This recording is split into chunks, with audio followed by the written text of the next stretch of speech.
گویا کہ آپ اگر کپڑوں کو اچھے طریقے سے واش کر کے پہن رہے ہیں، اپنے جسم کی صفائی کا خیال رکھ رہے ہیں، اپنے منہ کو پراپر طریقے سے دھو رہے ہیں، اپنے ہاتھوں کو دھو رہے ہیں، پاؤں کو دھو رہے ہیں، دن میں 5 دفعہ آپ نماز پڑھنے جا رہے ہیں، جیسے حضور علیہ السلام نے فرمایا، کیسی پیاری مثال ہے جو یہاں پہ فٹ آتی ہے. آپ نے فرمایا آپ کے گھر کے سامنے اگر ایک نہر ہو تو جس میں آپ دن میں 5 بار غسل کرتے ہیں تو بتائیں گے اس شخص کے جسم کے اوپر کوئی میل کی چال باقی رہ جائے گی؟ فرمایا بالکل نہیں رہے گی.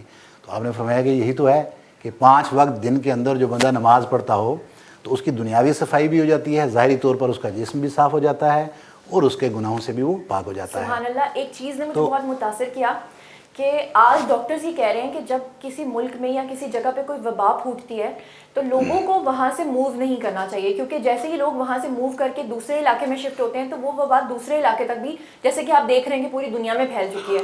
لیکن سبحان اللہ کہ 1400 سال پہلے ہمیں یہ بات کہہ دی گئی تھی جب طاعون کی وبا پھیلی تھی. بارک اللہ فیک. آپ علیہ السلام کا یہ فرمان ہے، آپ نے فرمایا کہ اگر کوئی ایسی موذی مرض لاحق ہو جائے کہ جس سے تمام لوگوں کو خطرہ ہو اور وہ مرض ٹرانسفر ہونے والی ہو، تو ایسی صورت میں اگر تو اس مرض کے آنے سے پہلے کوئی علاقہ چھوڑ کر چلا جاتا ہے تو اوکے، نو پرابلم. لیکن جب وہ بیماری آ جائے تو اس بیماری کے ڈر کی وجہ سے وہ علاقہ چھوڑ کے مر جائے. آج یہی تو سوشل رسپانسبلٹی ہماری کیا ہے، یہی ہے. ابھی کچھ دن پہلے مجھے ایک دوست بتا رہا تھا امریکہ میں کہ وہ ٹیکسی ڈرائیور ہے ان کا کوئی دوست، تو اس کو یہ فلو وغیرہ ہوا اور اس طرح کی چیزیں پتہ چل، یعنی اس کو خود اس بات کا علم ہوا کہ مجھے یہ کرونا ہو سکتا ہے اور آج کل یہی چل رہا ہے. تو وہ کہتے ہیں ٹیکسی اس نے بند کر دی چلانی اور وہ اپنے گھر میں ایک کمرے میں پیک ہو گیا. اچھا. جب تک کہ اس کو کلیئر نہیں کیا ہاسپٹل والوں نے کہ تمہیں کرونا نہیں ہے، اس وقت تک اس نے میل جول، لوگوں کے ساتھ گاڑی میں بیٹھنا، ان چیزوں کو ختم کر دیا. یہی وہ بنیادی چیزیں ہیں جو ہمیں بھی یہ ہمارا دین، ہمارا مذہب یہ سکھاتا ہے کہ آپ کم از کم ہر وہ چیز جس سے دوسروں کو، اس لیے ملنا جلنا آج کے دور میں، ابھی تو دیکھنا آج یہ ہوا ہے کہ جی آپ نے دوسروں سے ہاتھ ملانا بھی کم کر دینا ہے. بے شک. تو اصل چیز یہ ہے کہ ہم جب رب کی بتائی ہوئی تعلیمات سے دور ہو جائیں گے تو ہم ہر چیز میں مبتلا ہو جائیں گے. جب ہم ہر وہ اصول بنیادی جو اسلام نے ہمیں بتا دیے ہوئے ہیں ان کے اوپر عمل کر لیتے ہیں، پھر جب کوئی بیماری آتی ہے نا تو پھر اس کو اللہ کی طرف سے سمجھ کے اس کو قبول بھی کریں، اور اس کو ختم کرنے کے لیے جو حت الوسع ذرائع اللہ رب العزت نے ہمیں دیے ہوئے ہیں ان کو تمام کو بروئے کار لایا جائے. اچھا سر، یہ بتائیے گا کہ جتنے بھی علماء ہیں پاکستان کے، ان کی معاشرتی اور مذہبی کیا ذمہ داری ہے کہ وہ لوگوں کو کس طرح سے ٹیچ کریں کہ اس بیماری سے بچا جا سکے؟ سب سے پہلا تو یہی ہے، جس طرح بھی یہ احتیاطی تدابیر کے حوالے سے بات چیت آئی ہے، کیونکہ ہمارا ایک یہاں پہ ٹرینڈ بھی یہی ہے کہ مساجد کے ذریعے جو پیغامات جاتے ہیں لوگ ان کے اوپر بڑی آسانی سے عمل کرتے ہیں. یہاں پہ کیونکہ ہمارا یہ ویسے بھی جو ہماری قوم ہے وہ مختلف فرقوں کے اندر بٹی ہوئی قوم ہے، تو ہر ایک کے اپنے اپنے متعلقین ہیں، کچھ کے پیران اعظام ہیں، کچھ کے علماء کرام ہیں، تو وہ اپنے اپنے قائدین، اپنے اپنے مشائخ اور ان کی باتوں کے اوپر بڑی آسانی سے عمل کرتے ہیں. تو میرا خیال ہے کہ یہ سب کا فرض بنتا ہے کہ وہ کم از کم اپنے اپنے حلقہ احباب کے اندر اس چیز کی آگاہی پیدا کریں تاکہ اس سے بچا جا سکے. تو سر یہ بتائیے کہ ایران نے یہ جو اقدام کیا ہے کہ انہوں نے اجتماعات پہ پابندی لگا دی، آپ کے خیال سے پاکستان میں یہ ہونا چاہیے؟ دیکھیں، جب ایک چیز ہمیں فیل ہو رہی ہے کہ وہ پھیلے گی اور عوام کی گیدرنگ کے ساتھ اور ان کے میل جول کے ساتھ وہ زیادہ ہو سکتی ہے، تو پھر جو بھی میجرمنٹس ہیں اس کے اوپر ہمیں عمل کرنا چاہیے. یہاں لاہور میں ایک ڈاکٹر صاحب ہیں جو کہ سورہ رحمان سے علاج کرتے ہیں، کیونکہ قرآن پاک تو خود شفا ہے. تو آپ کے خیال سے ایسے اقدامات کے ساتھ ساتھ کوئی ایسی آیت اگر آپ بتانا چاہیں؟ دیکھیں، میں ویسے عامل تو ہوں نہیں یا میں کوئی ایسا علاج بتانے والا تو نہیں ہوں، لیکن میں ایک بات آپ کو یہ ضرور بتا دوں. ابھی میں چند دن پہلے بلکہ کسی کا دیکھ رہا تھا ایک کلپ کہ اس نے کہا کہ مجھے قرآن کی 12 آیات ایسی مل گئی ہیں جن میں کرونا وائرس کا ذکر ہے. اچھا. میں صرف یہ کہوں گا کہ قرآن اللہ رب العزت نے یہ انسانیت کے لیے ہمارے لیے جو بھیجا ہے اس میں سب کچھ ہے. یہ ہمارے لیے مشعل راہ بھی ہے، اس کے اندر رہنمائی بھی ہے، اس کے اندر ہدایت بھی ہے، اس کے اندر شفا بھی ہے. اسپیسیفکلی یہ آیت پڑھیں گے تو یہ ہوگا، یہ ہوگا، ایسی بھی آیات ہیں. لیکن اوورآل اگر ان ساریوں کو آپ اکٹھا کر لیں تو اس سارے کا ایک مطلب ہے کہ قرآن پڑھو اور قرآن پہ عمل کرو. عمل یہی ہے، جیسے میں بتا رہا ہوں کہ ہمیں اگر 5 وقت کی نماز کا کہا گیا اس کے لیے ہمیں وضو کرنا ہے، یہ قرآن ہے نا بیسیکلی. تو قرآن نے کہا ہے کہ فغسلوا ایدیکم ووجوہکم الی الکعبین، یہ جو ہاتھ آپ نے دھونے، یہ قرآن کے اندر ان چیزوں کا ذکر موجود ہے. تو جب ہم قرآن کے ان تمام لوازمات کو اپنائیں گے، جو پیکج ہے پورا اس کو اپنا لیں گے تو ہم ٹھیک ہو جائیں گے. ہم بیچ میں سے ایک آیت کو پکڑ کے ہم ثوابی سے اصل میں بن گئے ہیں. تو صرف ثوابی ہونے سے تو کرونا وائرس شاید کسی کا ختم ہو جاتا ہو، یا کچھ جو خاص کر کے میری طرح کے بہت سارے لوگ اس طاق میں لگے ہوئے ہوتے ہیں اپنے کاروبار کو چمکانے کے لیے، تو مے بی کہ ان دنوں میں ان کا کاروبار اچھا چل جائے. لیکن میں صرف یہ ہدایت کروں گا کہ قرآن عظیم کو پڑھا جائے, اس کے اوپر عمل کیا جائے, جو اللہ رب العزت کے احکام ہیں, جو آپ علیہ الصلوۃ والسلام کے فرامین ہیں, ان کو اپنی زندگیوں کے اندر اگر لاگو کر لیں گے تو انشاءاللہ یہ سب سے بڑی ہماری کامیابی ہے.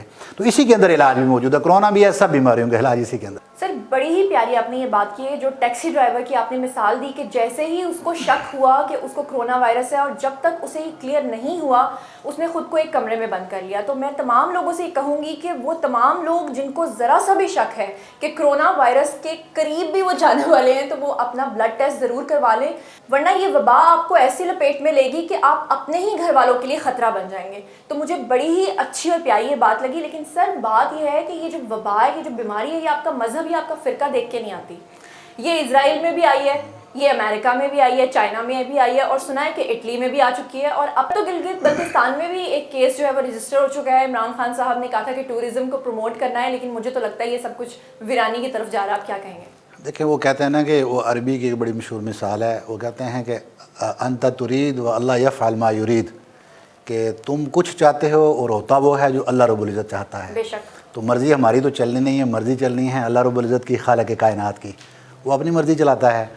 باقی میرا خیال یہ ہے کہ اس سے تھوڑا سا ہمیں یہ بھی سبق ملتا ہے جہاں پر سوشل رسپانسبلٹیز ہیں کہ ہمیں اپنے گھروں کا خیال رکھنا ہے, اپنے پیاروں کا بھی خیال رکھنا ہے. جس کو یہ بیماری ہے اگر وہ پتہ چل جاتا ہے, فلو ہوتا ہے, کھانسی ہوتی ہے, وہ کم از کم ہاسپٹلائز ہوں لوگ, جا کے اپنے آپ کو چیک کروائیں, بیماری کو ڈائگنوز کروائیں.